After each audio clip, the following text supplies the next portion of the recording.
when I first met Akinyele, I met him through my sister, Makani, who was here. Vincent just happened to be in town. My famous sister, you probably know her from practice and stuff. So she introduced me to Akinyele because they were working together doing political work when I was in high school, right? And so I'm in high school, 10th grade, 7th grade, and like I'm not really paying attention. We're doing all this organizing. Akinyele is a very long-standing revolutionary who, from the time he was in high school, was making revolution in this country and risking his life in many ways. And then, lo and behold, years go by, I'm at Emory University as a young professor, and this dude walks into my office and says, Akinyele, who's now a PhD student. So I ended up directing his dissertation, which is this, which I have to say, and I'm not saying this because if all my former students were like in the room, I would still say this is like one of the best 2 dissertations I've ever directed in my life. And I've directed many, and almost all of them are books, award-winning, prize-winning books that I assign to my students that they know. But this is an amazing text because what he demonstrates goes totally against common sense. And we realize that common sense is just ideology. The common sense is that Black people are naturally nonviolent, that violence produces violence.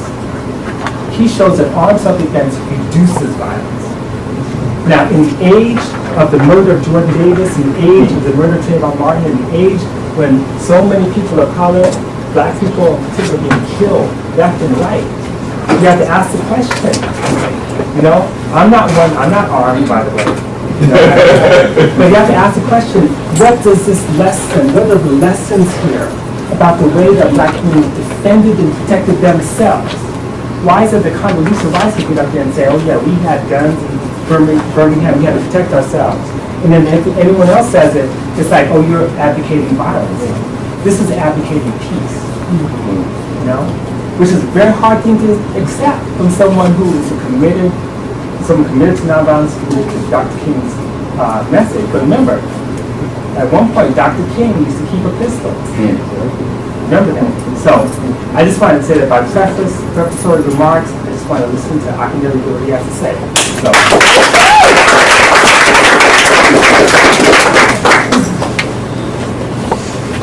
In the name of our mothers, fathers, all our ancestors, I'd like to greet you all today. How y'all doing? All right. Yeah. It's good to be at UCLA.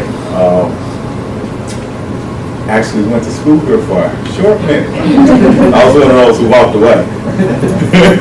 I think someone asked me earlier today, what happened? I said, well, I thought I could learn more in the streets during that period of time. And eventually somebody convinced me to go back to school and complete my education. And I was fortunate enough to have Robin Kelly as my dissertation director. I've learned a lot from Robin over the years. I stole some things from him. I don't know if he notices this in the book, but if you look at my book, you'll see how I name my chapters. I didn't just name them some generic title, but Robin always would pick a quote or something spicy. So I stole that from him. I'm not in the hip-hop generation, but I did learn sampling from the hip-hop generation.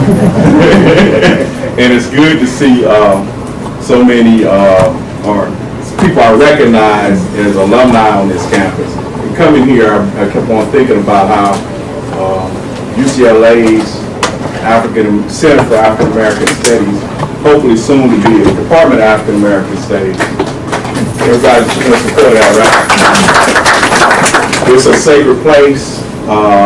Some people lost their lives here in trying to construct this department. In fact, I want to dedicate my presentation to one person who was a student here at that time, Geronimo G. Jaga. He was a person born in Morgan City, Louisiana, went to the military, and when he came back from the military, his elders told him he needed to become involved in the Black liberation struggle, needed to come out to California to help another person who became a student here, Bunchy Carter, Prince Bunchy Carter. So he moved and he became a part of the movement here.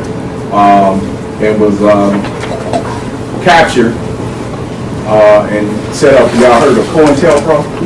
COINTELPRO was the FBI's program to stop the Black movement, stop really socialist and communist movements, but they focused on the Black liberation movement in the mid-60s through the completion of the program, and he became one of his primary targets. He spent 27 years in prison unjustly. So I want to dedicate to him. I actually, Robin mentioned I was active in the movement. One of the things I worked on was his defense, and he became one of my big brothers. I developed a personal relationship with him. We're going to talk a little bit about this book. Robin told you it's called We Will Shoot Back, Armed Resistance in the Mississippi Freedom Movement. Began as a dissertation project, but if you read the dissertation in the book, it's a little bit different. I put some more stuff in there, strengthened it a little bit, and I worked a long time on it, and now it's something I'm really proud of. I'm glad I spent the time to work on it. Now you said, Robin said he met me here. I'm actually originally from Compton, but my daddy was from a place called Alligator, Mississippi. Anybody ever heard of that place? Alligator, Mississippi. Today it has a population of around 100 people. They don't even call it a town anymore. It's a village. Okay, but it's in Bolivar County. My father was a sharecropper. He picked cotton. There's more to the story, but I won't go there right now.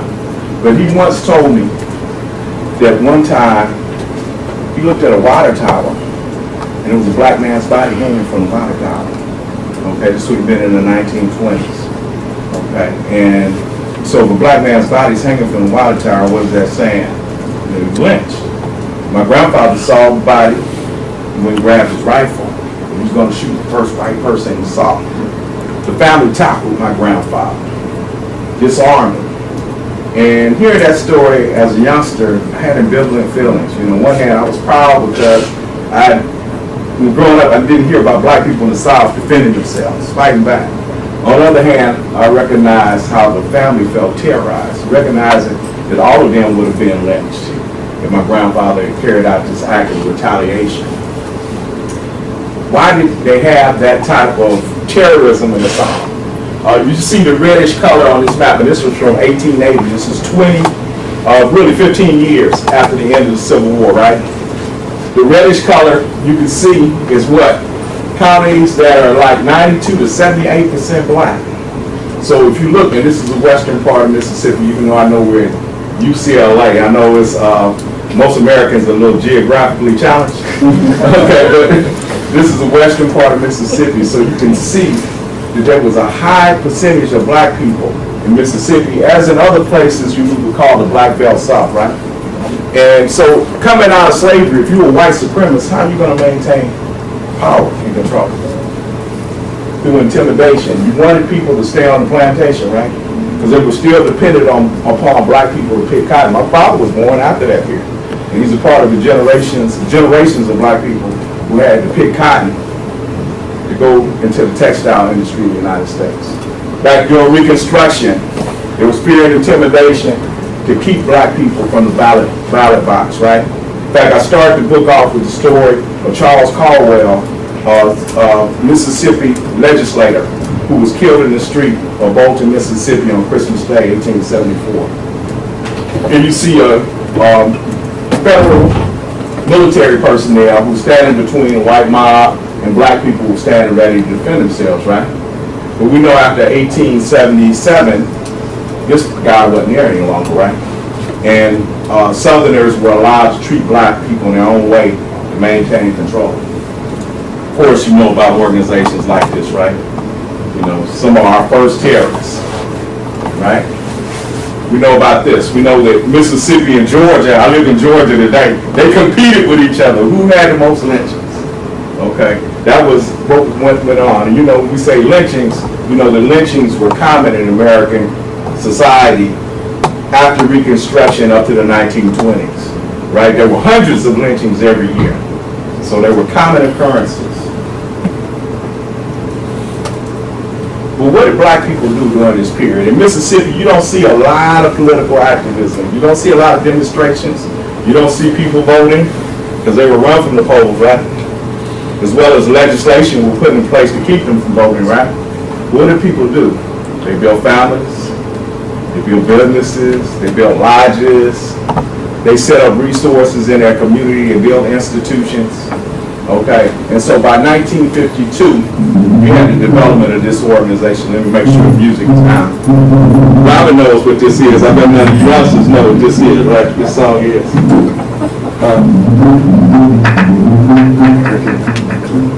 We'll quiz you on that later. All right, Regional Council Negro Leadership. How many of you heard of this organization? Okay, about 2 people heard of this organization. It was in the same county my father was born in, Bolivar County. That was the base of it. And he began to organize 1950s. After people have been quiet for long periods of time, right? You see individual little resistance. You see people try to organize Universal Negro Improvement Association chapter. That was Marcus Garvey's organization. Those of y'all who watched Boardwalk Empire, that was an organization of Valentine Narcisse. fictitious character. Okay. It was, people would try to set up an NAACP chapter, but they would get run out of town, right? Finally, you had the Regional Council Negro Leadership organized, and I'll tell you a little bit about that organization. Turn it down a little bit more. Okay. They began to organize rallies. And they organized rallies. They have like 10,000 people come out. We're talking about the country, in rural area, right? Just a little bit about this organization. This is what Ebony Magazine said about it. Ebony Magazine, which is still a very popular magazine in the black community today, right? You're always going to see it. And if you're in the black community at the grocery store, right? You get ready to check out. It said, today in Dixie there is emerging a new militant Negro. He is a fearless fighting man who openly campaigns for civil rights, who refuses to migrate to the north in search of justice and dignity, and is determined to stay in his own backyard and fight. Young people, y'all heard of David Banner? Now, I'm not talking about the Hulk. Okay, I'm talking about the rapper, right? And David Banner, his first album was called Mississippi, and he said he was descended from those people who wanted to stay in Mississippi and fight. They weren't going to be run out of town, right? This is what he's talking about. This movement that emerges that people say that they're not moving to Chicago or anywhere else, Detroit, anywhere else. They're going to stay in their community and fight. Okay, the leader of this organization was a man by the name of T.R.M. Howard. He was a medical doctor. Y'all know, you see Booker T. Washington's picture up there. Booker T. Washington is known for the philosophy of accommodation, right? We're not going to challenge white supremacy and segregation, that we're going to slowly build, and hopefully one day the white people will come to respect us as citizens and give us citizenship rights. Well, they thought Dr. Howard was an accommodationist. Why? Because he built the first park for black people in the state of Mississippi. So they wouldn't have to worry about being desegregated, attempting to desegregate the other public facility. We were paying taxes on them, by the way, but we wouldn't have to worry about it. You built a swimming pool for black people. Why was a swimming pool for it? Where did I tell you my daddy was from? Alligator, alligators, water moccasins, all types of snakes.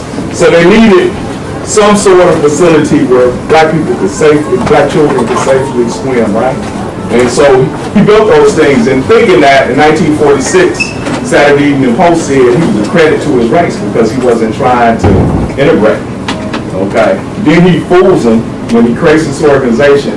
Then they say, don't buy gasoline where you can't use the restroom.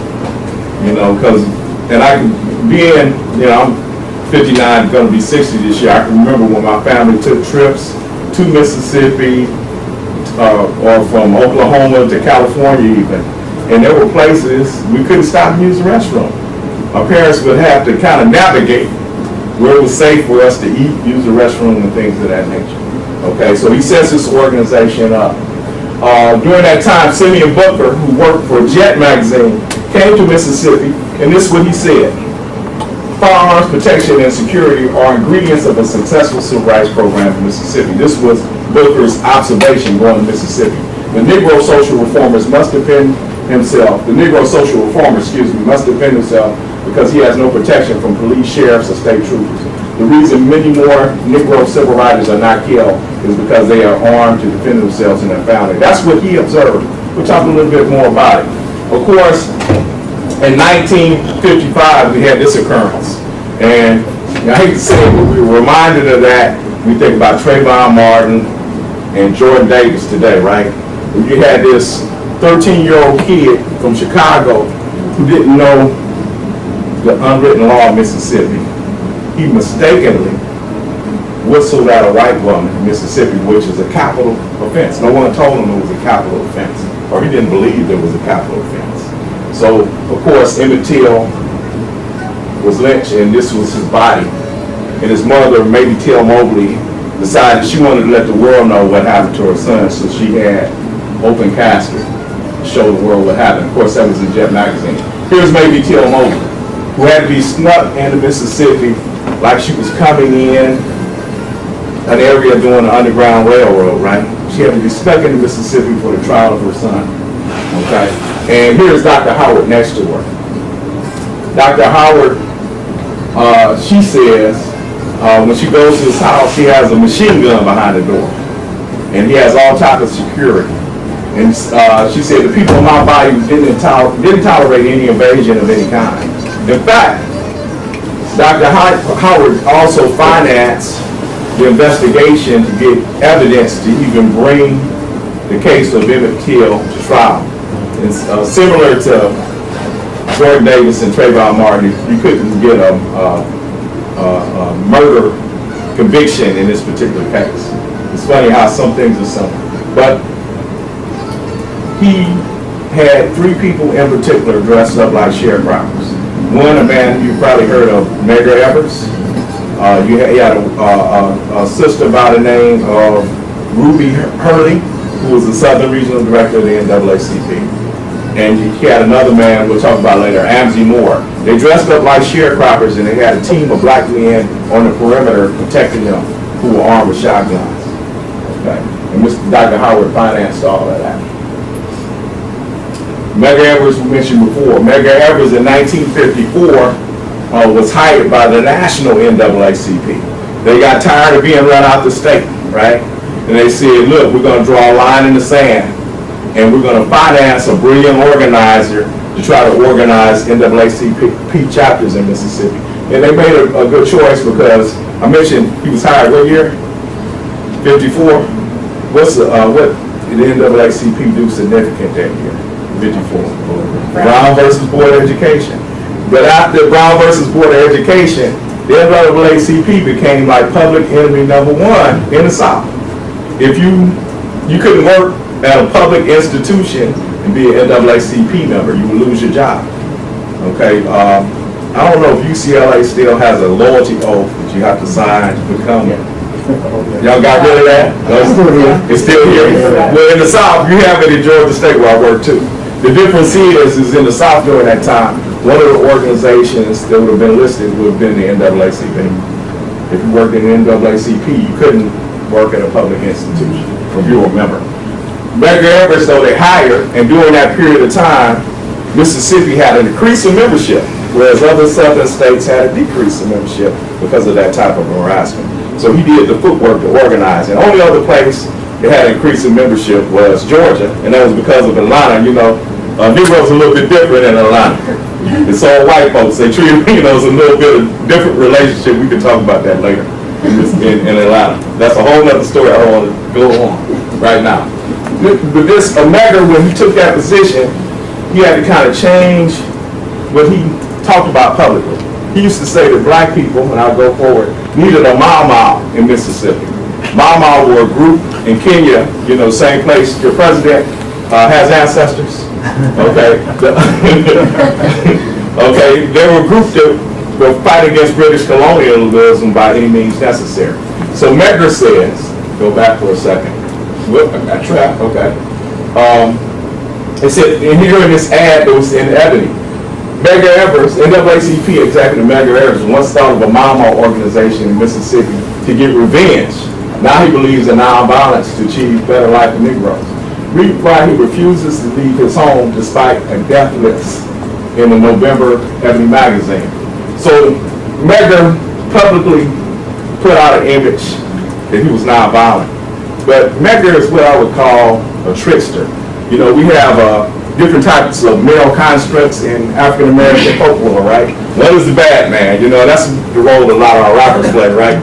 They in your face, they talking stuff, you know, they bold and in your face, just in your face, right? We also had a trickster. That's another male construct that comes out of our culture. That as our ancestors used to say, they would hit a lick with a crooked stick. You know, we didn't necessarily see him coming. And so Medgar became more of a trickster. Even though he publicly said, or didn't talk about armed resistance anymore, Ruby Hurley, who's his boss, said, talk about nonviolent. He was anything but nonviolent, anything but. He always wanted to go at it in a mama fashion. Okay, you can contrast him with this fellow, Robert Williams. Now, Robert Williams is a bad man. He said you're going to meet violence with violence. He was public about it. He carried guns. He debated Martin Luther King on the question of nonviolence. Okay, and because of that, he was stripped of his position. He was suspended in NAACP for a period of time. Medgar didn't talk about it after he took this position, even though he would privately tell nonviolent people he worked with, y'all crazy. That nonviolent stuff can get you killed. That's what he would tell people. Now, of course, who do you tell your most intimate thoughts to? You tell it to your partner, your spouse. This is what Murray Evers says about it. Medgar believed you must always be prepared for whatever comes our way. And we were talking about guns, the arms, collecting what we need to fight. By chance, we ended up in a race war because they thought there might be a possibility that these white supremacists might not change their mind. Okay? Which he felt could possibly happen. He was thinking about building a nation of black people. Okay, so this is what privately Medgar talked about, even though publicly, you know, he said, I'm nonviolent. I'll go along with that. All right. Of course, the nonviolent movement actually comes from Mississippi in 1961. Okay. There wasn't a lot of nonviolent demonstrations in Mississippi compared to other places. Okay. And we'll talk about that in a minute. This gentleman on the end, Robert Moses, he's the first self-proclaimed nonviolent activist to come to the state of Mississippi. And on the end, we see some of the elders he meets when he comes here. We'll talk about them right now. One was a man by the name of Amzie Moore. He was one of the people who dressed up like a sharecropper to find out evidence on Emmett Till. He was a veteran of World War II. Comes back to Mississippi. He got a job in the post office, and since that federal employment, he had a little bit more flexibility. He eventually sets up a gas station. Okay, and he begins to organize other people in Mississippi. But he was known by the nonviolent folk who came there as a one-man protection agency. He would protect folks. He was what you would call a hospitable Southerner. You know, you visit most people in the South traditionally, except when you get these transplants for California like me. Traditionally, you go over their house and they give you, you know, a fresh sheets on your bed, you know, towels and toiletries. But he would give you a handgun along with that if you came to visit him. Black or white, if you came there to stay with him. Because, of course, there were white folks who came through working the movement, too. That was Mr. Amzie Moore. E.W. Steptoe, a little small guy, wiry guy. He was a dairy farmer in the southern part of Mississippi, the southwestern part of Mississippi, a place called Emmett County. Okay, now what he would do is, since he was organizing NAACP, there in Mississippi, he would go do his business in Louisiana, where they didn't know him, and he would come back home, where he would organize. He and Bob Moses would debate about this nonviolent thing, because Mr. Steptoe always wanted to carry his gun with him. And finally he said, Bob, I won't carry my gun, but he still carried it. In fact, in some ways, it's kind of comedic to me. They had to beg Mr. Steptoe when he went to go testify in Congress, sir, please don't need your gun in the Congress. His wife would search him when it was time for him to go register to vote. He would have a little Derringer in his side that he would carry around. And of course, one time he was actually arrested in a mass arrest, and they didn't know that all the time he had a .45 handgun under his hat. But it's comedic stories, but he did those things to protect him, his family, and civil rights workers, voting rights workers who live with him. Bernard Damer, you can look at Mr. Damer's photo and you can see, wow, he can pass for white. Is that a black man or white man? But he's a black man. His grandfather was a white farmer. on acres of land that he was able to inherit from him. Okay? And even though he could have passed, he identified with being black. He owned hundreds of acres of land. He owned a cotton mill and a store. He said, during that time you had to pay a poll tax. And he agreed anybody who couldn't pay their poll tax, he would pay, which made him a target. He would position guns around different parts of his farm. And the voter registration workers that came to work with him said he would go to one point in the farm, just shoot up in the air just to let people know, if you're coming here, I got something for you. Okay, that was Mr. Vernon Damer. It's more about him we can tell later. It wasn't just men. Laura McGee, she was in a place called Greenwood, Mississippi. She had a family, bunch of sons, and they became very active in the movement in Greenwood. People would come by their house and shoot. One time, they shot at the house and almost shot their dog, and her son started shooting back. So the sheriff, rather than trying to pursue the people who shot her house, they come to her and said, Miss McGee, we don't want your sons to shoot back at people driving by anymore. She said, look, don't worry, I'll do the rest of the shooting myself. Okay, that was Miss Laura McGee. Hartman Turnbow, he's if you read Kwame Ture's or Stokely Carmichael's autobiography, he talks about Mr. Turnbow, who became very popular with the young people of the Student Nonviolent Coordinating Committee. Turnbow was with a group of people who went to go register to vote in Holmes County, Mississippi. And I want you all to picture this, because today we register, we go to the library, we can register on campus, at our jobs, at the store. But during that time, you had to go to the county courthouse in a small southern town, right? And so SNCC would try to, and CORE would try to organize as many people as possible who would be brave enough to go downtown to register to vote, because you might be targeted for doing that.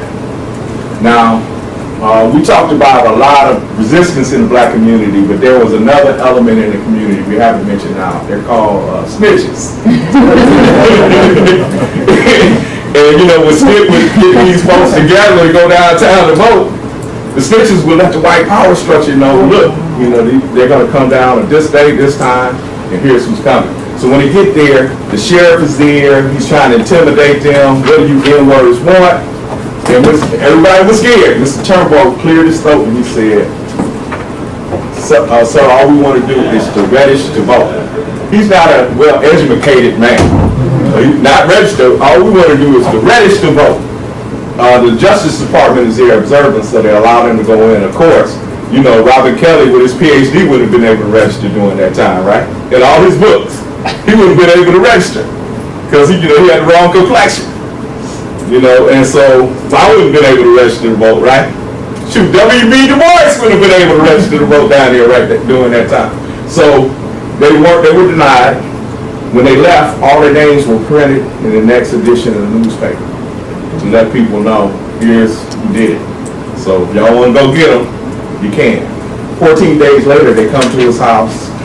He, his wife, and his daughter are sleeping. They throw a firebomb at the house. He wakes up and comes out shooting. Scatters them, they leave, because this is one thing you got to realize, and this is what Robin pointed out earlier. These terrorists weren't coming to fight them, going toe-to-toe. They wanted to kill somebody or scare somebody, but they didn't come to fight. So they took off and left. The next day, he's arrested for setting his own house on fire. Okay, and they had a campaign, he's released. He meets Dr. King later on. He tells Dr. King, I wasn't being non-violent, I was just protecting my wife and children. He would also come to the SNCC meetings sometimes with a briefcase. I mentioned, he wasn't really a literate type guy. He wasn't reading the top books of that time, W.B. Du Bois. What was in the briefcase? Junior Bond said he used to carry a little 45 off in his briefcase to the meetings. He wasn't taking notes. Okay. Of course, you have 1964. You have Freedom Summer, where there was a major campaign by the movement to create Mississippi Freedom Democratic Party. They're going to challenge the authority of the Mississippi Democratic Party in Mississippi. And during that summer, you had to have security. They also built freedom houses across the state during that summer. You see these books. They also had literacy campaigns and freedom schools. Okay. Now, one place they went to build freedom schools and try to build Mississippi Freedom Democratic Party is a place called Tallahatchie County. Y'all ever heard of that place? That's where they found the body of Emmett Till, right? Okay, the first organizer who went in there from the Student Nonviolent Coordinating Committee was a young woman who was from the Mississippi Delta by the name of Margaret Block. Margaret goes into the county in January of '64. She has to leave weeks later because there are death threats on her. They had to sneak her out in a hearse. I always say that Margaret Block got the spirit of Harriet Tubman up in her because she went back. You know, if it was me, I don't know if I'd be going back to Tallahatchie County. You know, not by myself, but she went back by herself. She met this woman, Janie Brewer, okay, who had a family, had a farm, had children and grandchildren lived in that farm like a compound, right? And that became the base of her organizing in Tallahatchie. And again, they began to get people together, try to take them downtown to register to vote. They got such a secure base that students from Howard University came to back her up, back Margaret up and have support.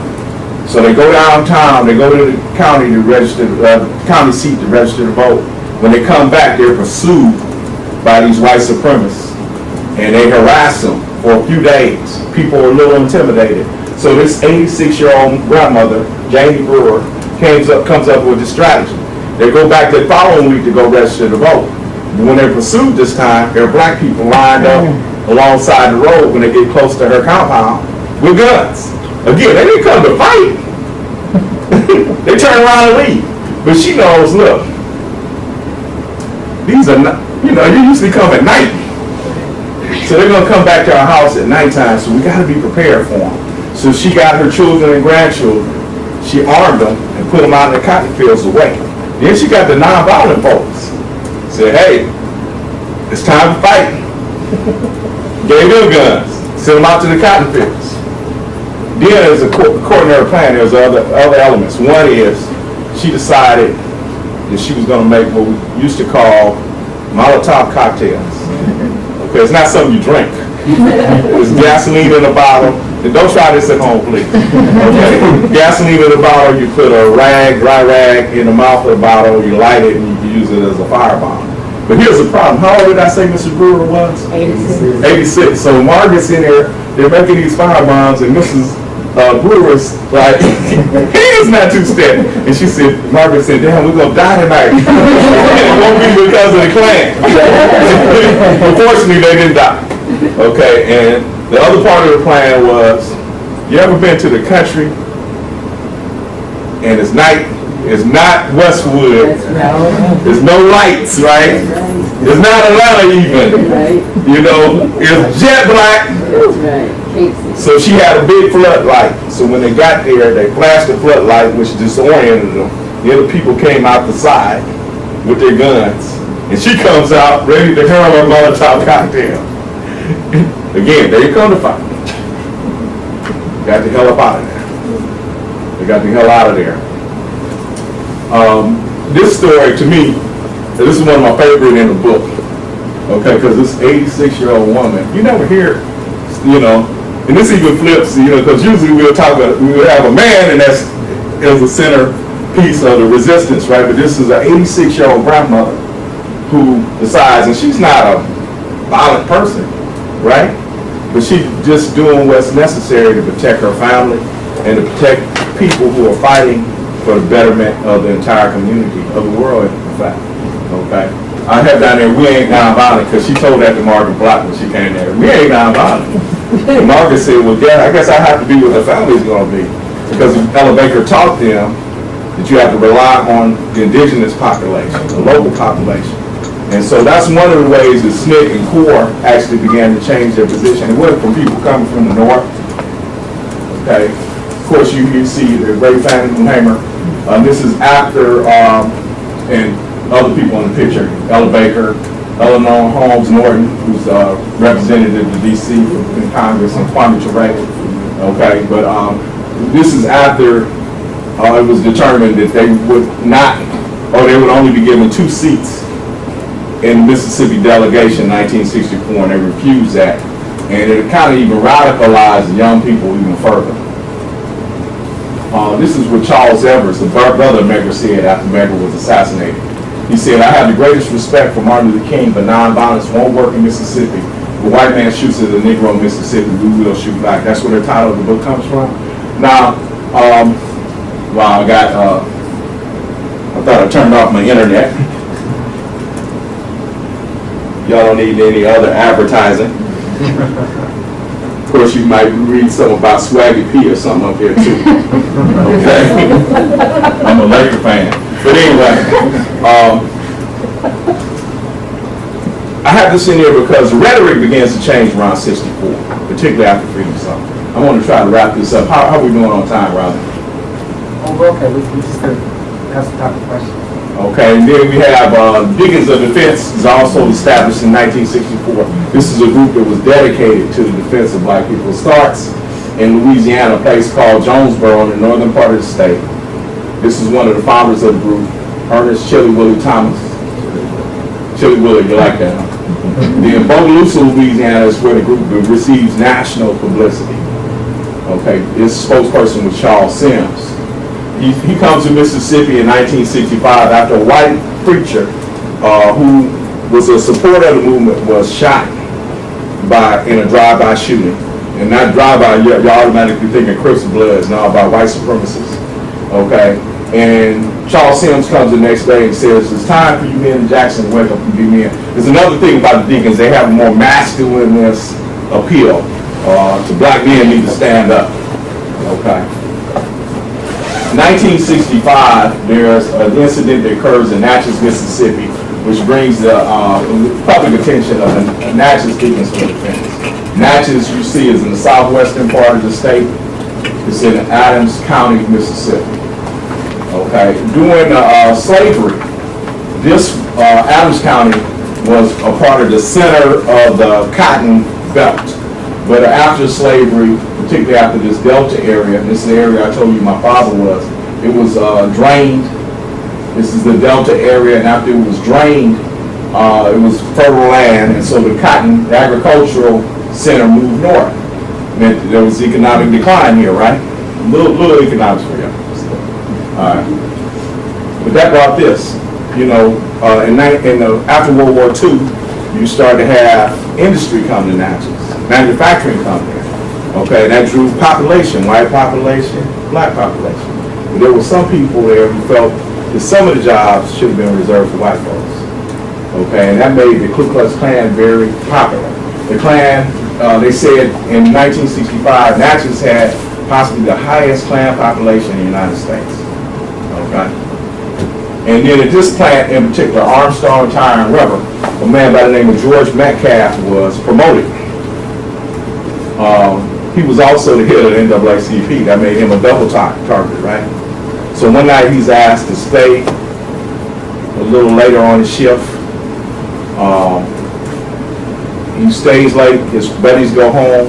Then when he gets off work, he turns on the ignition to his car, the car exploded. Fortunately, he survives. But then Natchez explodes, right? People are ready. It's a few weeks after Watts, 1965. Okay, y'all heard of that place, that time, right? I was 11 years old doing it. I didn't get nothing for Christmas that year. I mean, for birthday that year. My birthday is August 10th. So my people are good Christians. They don't want to go out and loot like the rest of the folks. so I didn't get nothing that year. All right, but anyway. Plus, they couldn't buy it. We could shop anywhere. All the stores burned out. All right. Okay. Charles Evers said the Negroes had taken all they could take. We armed ourselves and we're going to fight back. But also emerging during that time, this group had been meeting for weeks. It was the Natchez Deacons for Defense. They had formed their own Deacons for Defense group. I'll tell you more about them too. Their deacons were more secretive. They had a paramilitary structure, meaning they had a chain of command. They also told you if you snitch, you were going to die. So one thing I noticed, I looked at COINTELPRO papers of the deacons, you don't see too many informants inside the group. I see any informants inside the group. Read the Panthers, see all types of Panther informants, right? This is one deacon I interviewed in 1967, we talked about an incident in 67. There's a demonstration that the Klans at in Centerville, Mississippi. They pull in there, and once they see the deacons, they disperse. You know, he said, we pull in there and started unloading all this heavy artillery, and they loaded up and left. I had to corroborate it. Robin Kelly made sure I had to corroborate stuff. And the FBI filed an observation, and they said it's a similar thing as well as another independent informant. Here's the thing about it. I told you that this area had a heavy concentration of Klansmen. There were only 12 deacons in that area because they didn't let you know who was in the group. So you didn't know what was going on, right? So again, they use trickery. One of their persons who helped organize the deacons in the state was this gentleman here, Rudy Shields. He moved there from Chicago. Rudy Shields organized 30 boycotts throughout the state of Mississippi. And wherever he organized a boycott, he would also organize a chapter of the Deacons for Defense. If he didn't, he would plan a rumor. And so, for instance, he went to one county and he said, look, they don't start negotiating with us soon. We're going to bring in the Deacons for Defense. He was negotiating the next day. Okay. By 1970, who was the baddest organization in the country? Black organization. Well, Nation of Islam is, of course, but Black Power organization, radical organization. After 1969, who did J. Edgar Hoover say was the greatest threat? Black Panther Party. He tried to get the Black Panthers to come to Mississippi. Oh, you said, I'm sorry. He tried to get the Black Panthers to come to Mississippi, but Huey Newton, he would come to Atlanta. He wasn't really interested in Mississippi. Too country for him, I suppose. Okay, he wouldn't come down there. So he started spreading rumors. We know how the Black Panthers come down here. And one time, let me tell you this story. I think I'll wrap it up here. One time, there's a place called Aberdeen, Mississippi. And he organizes a boycott. Or there's already a boycott going. They bring him in to help build a boycott. And the white power structure, as it was getting close to the weekend before school starts, which is a big shopping weekend, right? They wanted to break the boycott, so they promised black folks free barbecue and watermelon for anybody who comes shops downtown that weekend. And so he was kind of concerned. So he called some guys in a neighboring county, some brothers who were in school down there, a school in New Jersey, but they come down to volunteer in the summer. And he said, look, I need you all to come downtown this weekend and wear all black. It was 12 of them. They came downtown. He lined them up. Those of you old enough, you can remember High Noon. He lined them up in the end of the road, leading to downtown commercial district like it's High Noon. And they marched. And then somebody yells out, the Black Panthers are coming. The Black Panthers are here. White folks start closing their businesses. The few Negroes who out there start hiding behind the stores. So Rudy, I said, was a master of psychological warfare. Now again, why do we tell these stories and why are they significant? There's several reasons why they're significant, but I'm going to give you one major one. As Robin mentioned, I teach at Georgia State in Atlanta. We have more students we graduate more students of African descent than any public university in the United States of America. And I think we have more black students in each school in Georgia, and it's not a historically black college. But sometimes we have tensions between our students who are from the Caribbean or who are born in Africa and the ones who are born here. So we have these forums and dialogues. One time there was this discussion and some of the Caribbean students said, well, we're different from African Americans because our people fought back. And what was bad wasn't that it was said. What was bad is the black students from the United States couldn't respond to it. They were like, yeah, that's true. They don't know this history, or even the history that went before that of resistance where our people fought back. I'm glad I'm wrapping up right now. I left my cord at my mama's house in Compton. So it's important that these stories be known. Sometimes we have developed, we believe the stereotype. As Flavor Flav said, we believe the hype. And it gives us a distorted image of what we are and even what our capacity is to fight back right now. So I want to thank you all for being such an attentive audience, and hopefully I can.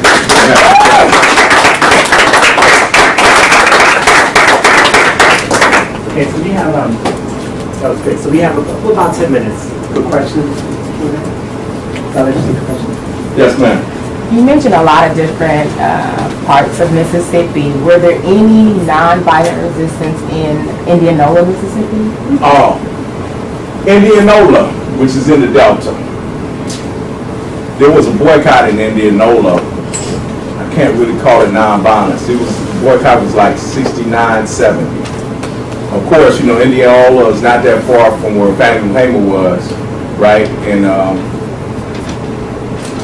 can't remember where she's buried and where her home is. But it's right next to each other. But there's a boycott. Sunflower County. And I think Indianola is like, is Indianola in Sunflower too? Yeah. So they had a boycott there, but again, the organizer of the boycott, at least was brought in, was Rudy Shields. And again, they besides what I described in terms of deacons, here's the other thing they organized that I didn't know about until I began this research. I think I told Robin, he probably was aware of it, I didn't know. But they would organize something called the Spirit. And that was something to make sure the black people didn't break the boycott. And so, let me give you an example of how it go down. Usually it'd be a mass meeting to organize a boycott. You could get one of the bigger churches, okay, one of the preachers who hadn't sold out. You'd have a big room and everybody would come, right? The leaders of the movement would be sitting up front. And so when I say everybody's there, I'm talking about your grandmama's there, your peers are there, if you're a youth.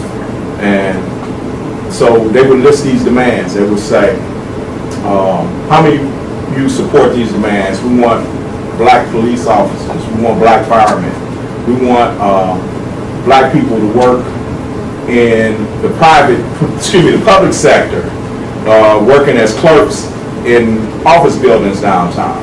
We want black people in the private sector who could work at the cash register, because you know, besides before that we were just sweeping or cooking, and these were higher paid jobs to work at the cash register at that time. But they also said there were some common courtesy things that they wanted. We want our elders to be referred to as Mr. and Mrs., not auntie, uncle, boy, girl. And so, how many of you support these demands? And everybody pretty much stand up, right? Then they say, okay, how many people are willing not to shop downtown until we get these demands met? You know, we'll get a caravan and you go shop the county over, but we're not going to shop downtown in this county. So some people weren't really down with that, but you know, you got the leaders of the movement standing up here, you got the preachers, and at that point I think we respected the church a little bit more than we do today. So it's hard to sit down, your grandmama stand up, we pretty much respected our elders. Then that girl you trying to talk to, she stand up. You pretty much gonna stand up. So everybody stand up. So they say, okay, nobody be downtown. And at first, we would organize. They wouldn't get, you know, a professor like me to watch people downtown. Because I might let somebody slide. I see a grandmother come down there, I might let her slide. You get these young boys and young thugs. That was their job. They gave them a job. And first they would just go try to snatch the merchandise. But of course, you know, some people end up going to jail doing that. So then they would wait till you got home. They would just get the information. They'd have spies downtown, and they'd give it to somebody else, and they would go harass you. And in Indianola that happened. I think it was 69, 70 that boycott happened in Indianola. Of course, they had other organizing going on there too. But that's what I know about. Any other questions? Yes, ma'am. I noticed that some of the pictures that you didn't have up there that were caricatures were the ones of the women that shot back, right? Very good observation. I was wondering, does that play into keeping these women's identities undercover? Does that play into this tradition of trickery as well? Now, what I think it was just straight up sexism. Okay. When I was looking for photos, I couldn't find any of the women. Okay. And so I said, well, why? Did they not think they were important enough to take pictures of?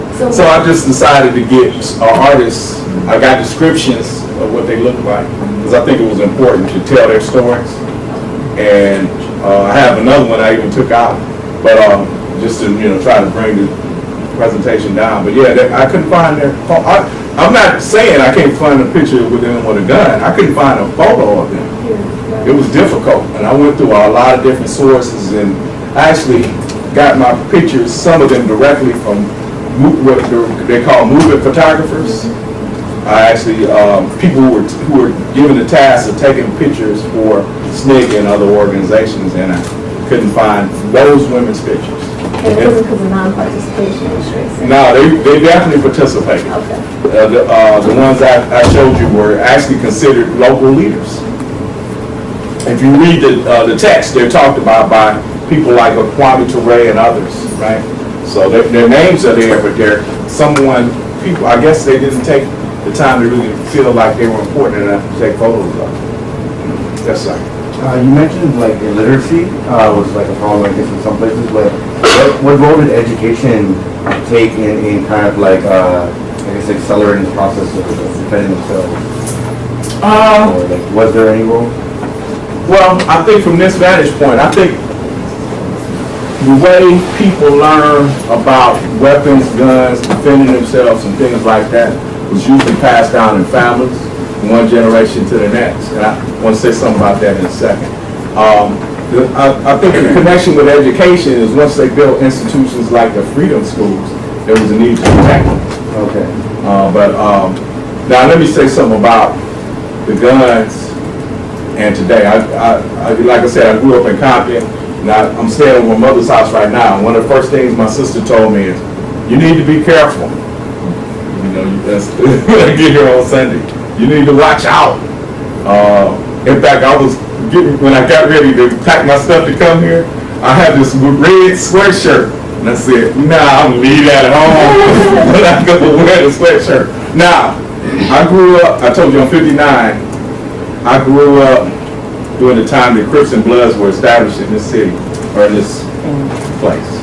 And I began to think about that as I was doing my interviews way back in the 90s for this. That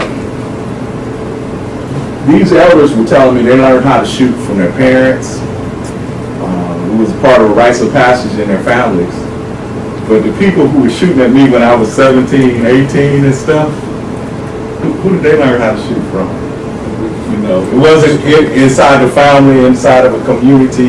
It was part of an underground economy. In fact, scary as my singing now, I know y'all gonna think I'm crazy now. We used to hear stories and rumors about guns just being left out there for people to have. And this is one thing I did observe. I used to work at a place called the Sons of Watts. And we had a halfway house there, and there was a guy who was leader of one of the sets of the Crips who stayed there. And right before the White Summer Festival, he got a call from the LAPD, their gang unit, and he told them that during the White Summer Festival that these different leaders of these different sets had it in for him, and he was going to be assassinated at the festival.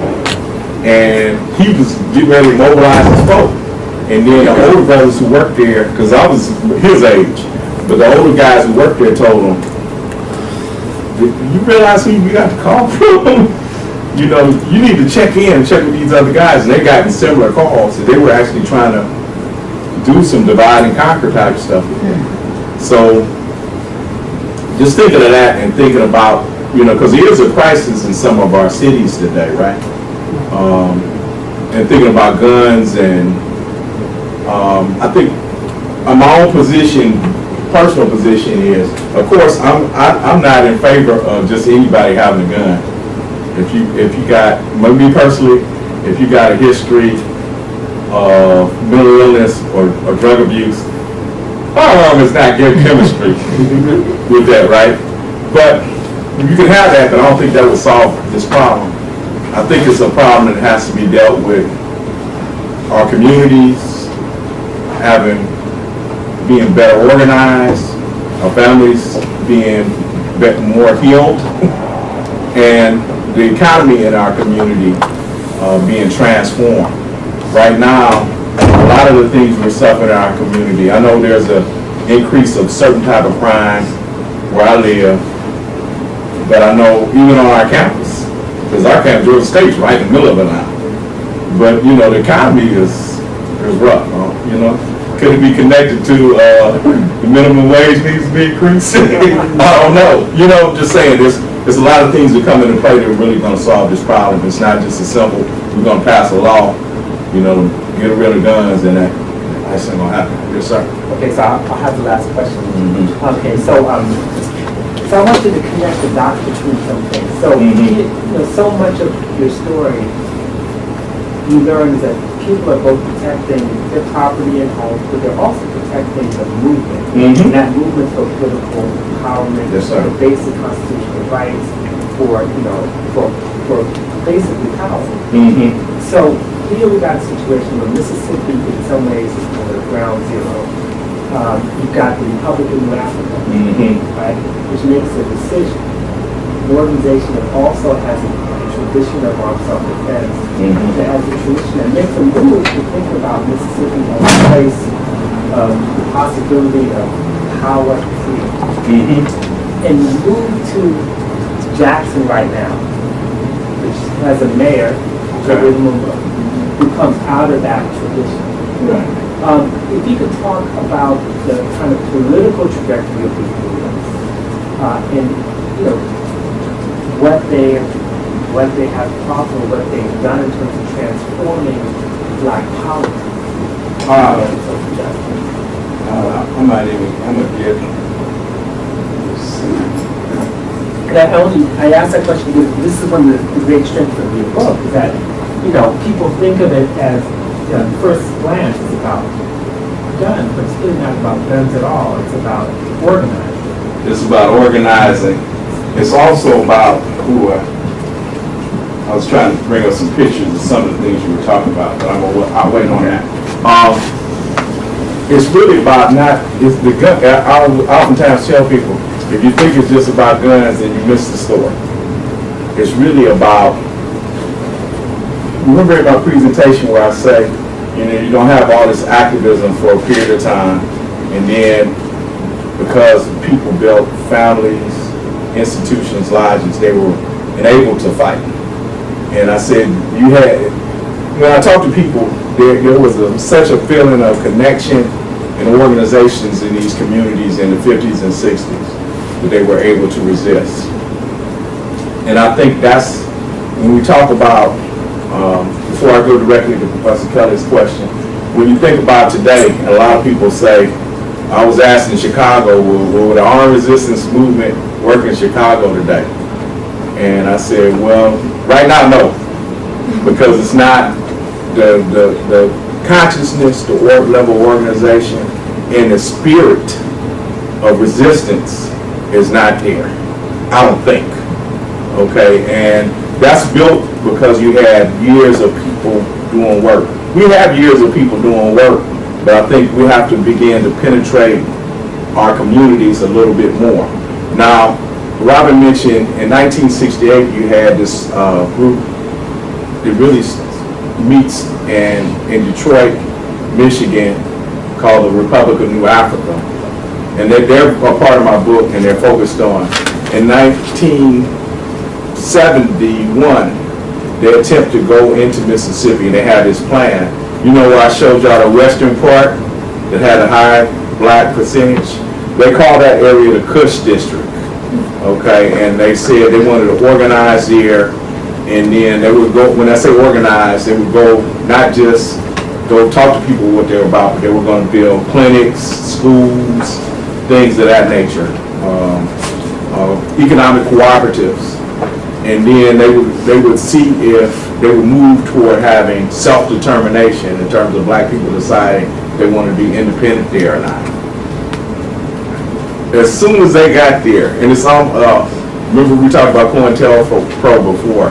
In 1971, they were attacked by the combined force, the FBI, and the Jackson Police Department. They came to their house at 5 in the morning, and they gave them, I think, 85 seconds to respond. And then they started shooting. Was disputed whether they were shooting rounds or tear gas in the house. And it ended up an FBI agent was wounded, Jackson police was shot, and another Jackson police officer was killed. Okay. After that, that organization spent a lot of time in defending itself and not really building the projects it had. And if you got to remember, that's 1971. At that point, in where the movement is in the state and really throughout the South, even though the Voting Rights Act had been passed, it still is not a lot of motion to black people being elected.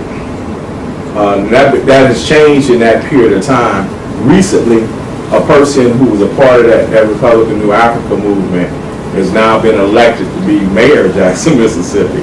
He was an attorney. He wasn't from Mississippi, he was from Detroit. He moved down there in the 80s, and he's just been consistently working around issues like workers' rights, because you had plants there where black workers are being discriminated against, police brutality issues, the Klan still trying to march through the city, things of that nature. And so this brother's name is Chokwe Lumumba.